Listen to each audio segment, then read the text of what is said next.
संत गाडगे बाबा यांची जयंती मोठ्या उत्साहात साजरी। भोकरदन शहरात संत गाडगे बाबा यांची जयंती मोठ्या उत्साहात साजरी करण्यात आली आहे। यावेळी त्यांच्या प्रतिमेचे पूजन करून समाज बांधवांच्या वतीने अभिवादन करण्यात आले आहे। यावेळी भोकरदन तालुक्यातील समाज बांधवांची मोठ्या संख्येने उपस्थिती होती। जागा निर्माण केली, स्वच्छतेविषयी म्हणा किंवा समाज सुधारणेविषयी म्हणा, अशा गाडगे बाबांना माझा अभिवादन वंदन करते। आणि आजच्या ह्या कार्यक्रमाला उपस्थित असलेल्या सगळे माझे समाज बांधव आणि ज्यांचं मी खरोखर खूप प्रमाणात ज्यांना मी वंदन करते अशा माझे समाज भगिनी, माझी आई।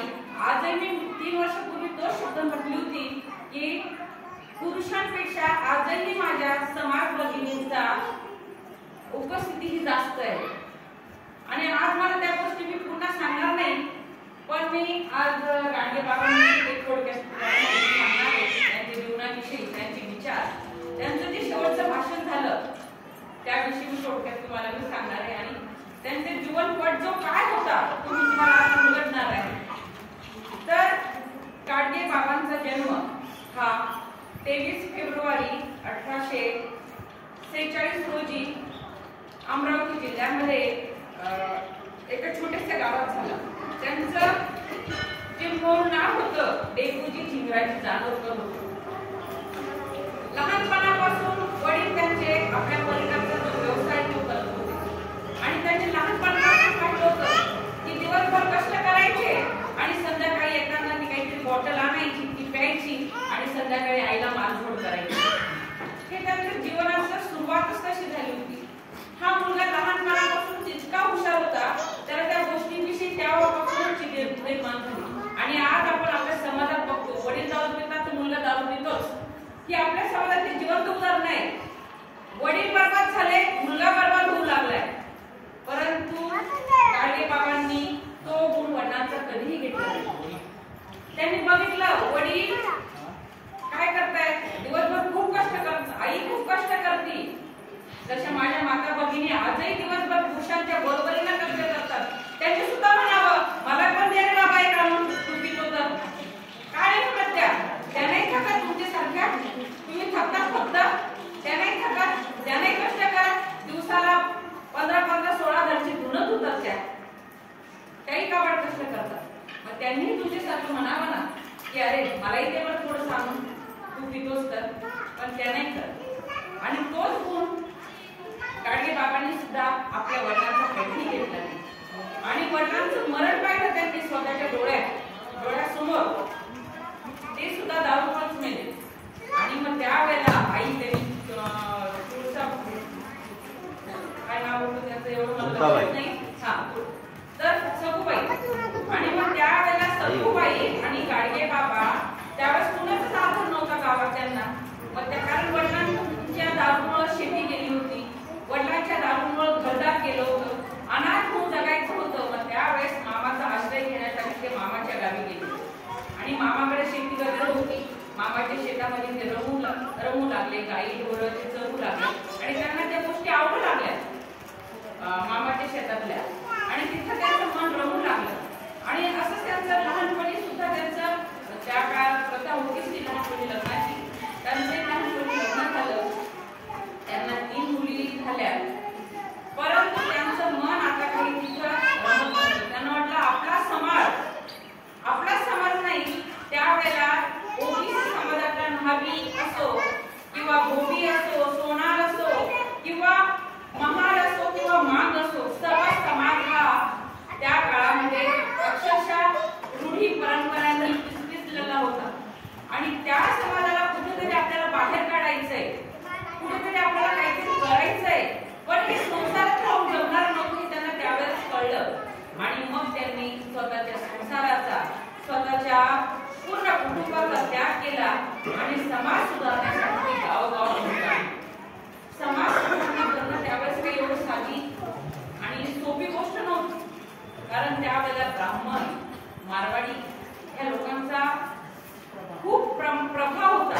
आणि तो इतका प्रभाव होता की आपला समाज जो होता तो अक्षरशः पूर्ण दारिद्र्यात बसला होता। दिवसभर कष्ट करायचे, दिवसभर काम करायची, संध्याकाळी दारू प्यायची, बायकोला नवरा तर दारू पिऊन यायचा, पण बायको मुलांना अक्षरशः मारहाण करायची आणि त्याला पण बाहेर काढणं हे आवश्यक होतं. आणि मग ते गावात जाऊ लागले.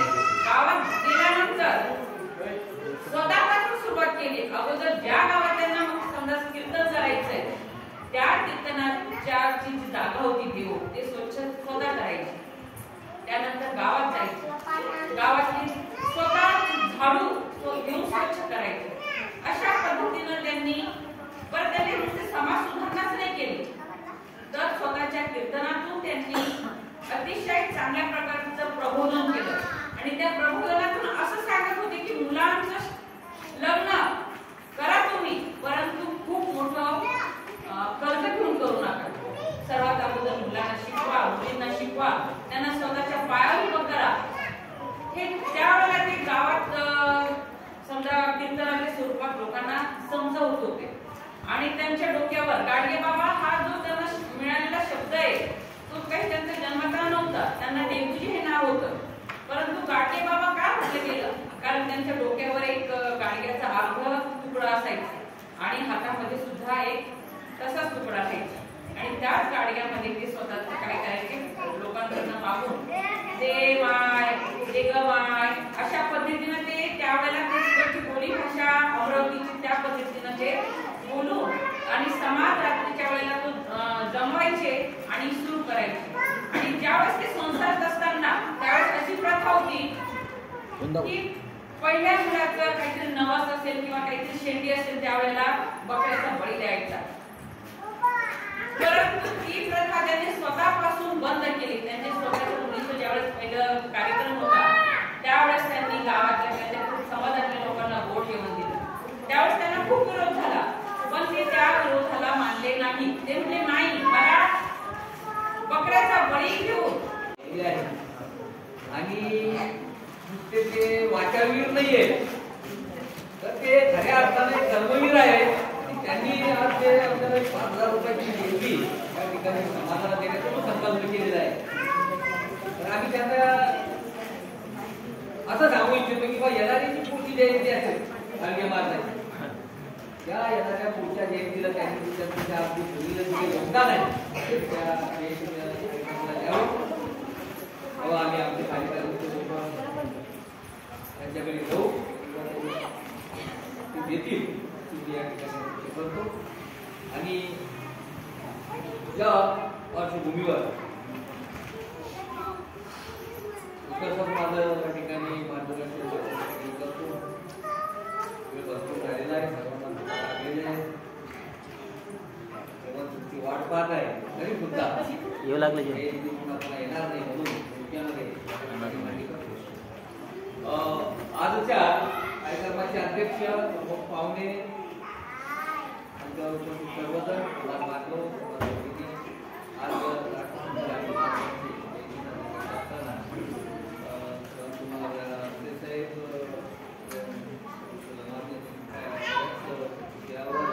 प्रकाश टाकलेला आणि म्हणून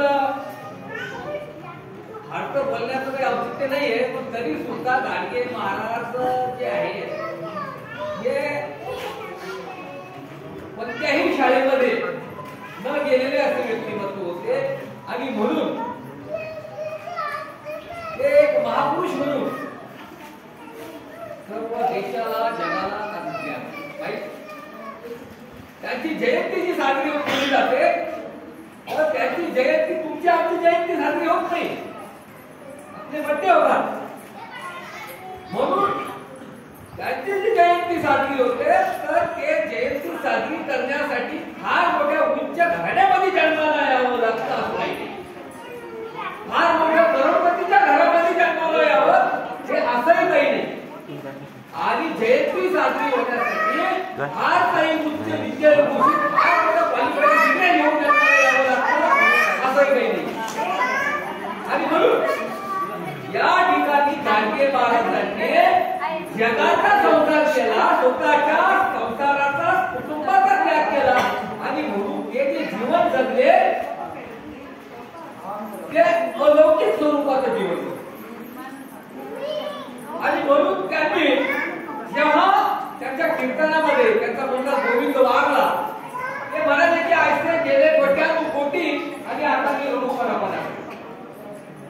गाडगे महाराजांनी आंतरसंस्थेवर करारून टीका केली, विज्ञानवादी दृष्टिकोन अंगीकारला आणि गाडगे महाराजांनी सांगितले की सत्यनारायण जो है ये सत्यनारायण जो इतरों का पेट भरने का एक साधन है.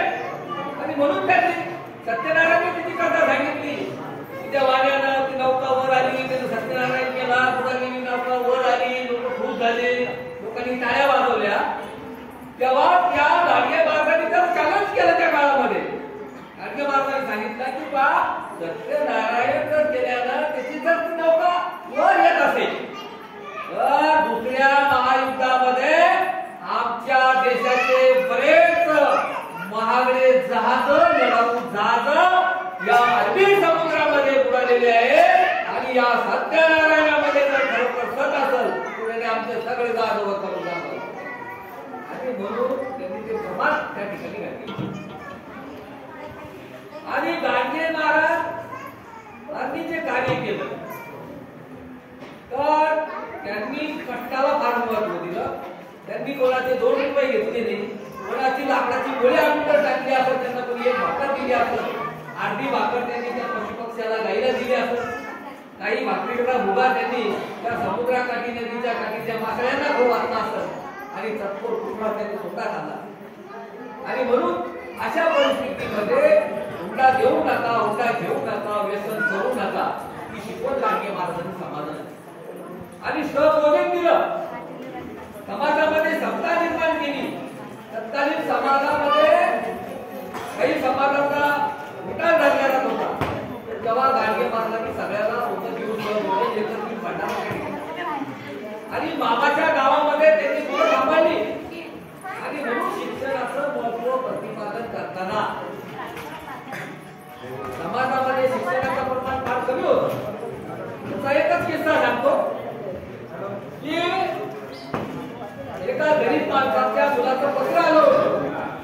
बाहेरातून बाहेर देशामधून त्याचं पत्र आलं, परंतु त्या गरीब माणसाला ते काही पत्र वाचता येत नाही. मग पत्र वाचता येत नव्हतं तर पूर्वीच्या समाजामध्ये जे काही उच्चभ्रू मारवाडी, ब्राह्मण, शेठ, सावकार हे लोक जे काही शिकलेले होते त्यांच्याकडे ते पत्र घेऊन वाचायला जावं लागलं. आणि त्याला फार आनंद झाला त्या माणसाला की माझ्या मुलाचं या ठिकाणी पत्र आलेलं आहे, त्याला पत्रामध्ये काय दिलं मजकूर याची त्याला जाणून घेण्याची फार उत्सुकता. शेवटी त्या शेठ सावकाराकडे तो गरीब माणूस गेला, अशिक्षित अनपढ माणूस गेला आणि त्यांनी त्याला सांगितलं की बा हे पत्र सावकारा मला वाचून दाखव. त्याने सांगितलं की तुला जर हे पत्र वाचून दाखवायचं असेल तर हे जे लाकडं आहे ते 4 लाकडं मला तुला घेऊन घ्यावं. मग तरी सुद्धा तो वर्तग्रस्त, तो जर्जर झालेला होता. त्याच्या शरीरावरती रक्त नव्हतं, त्याच्या शरीरावरील रक्ताच्या शिरा धमन्या दिसत होत्या आणि तो हडकुळा झाला होता. तरी सुद्धा त्या ग्रस्तानं ते कुऱ्हाड घेऊन त्या ठिकाणी लाकडं केला आणि लाकडं फोडत असताना एक जे मोठं लाकूड होतं त्या लाकडामध्ये गाठ असली बघा, तुम्ही पाहिली असेल लाकडात गाठ असली ती लाकूड फोडायला आलं. त्या लाकडातली गाठ फुटत नव्हती, पण तरी सुद्धा तो ग्रस्त उघडा नागडा ग्रस्त होऊन ऊन तापत होत आणि तो गाठीवर घाव घालत होता, परंतु ती गाठ फुटत नव्हती.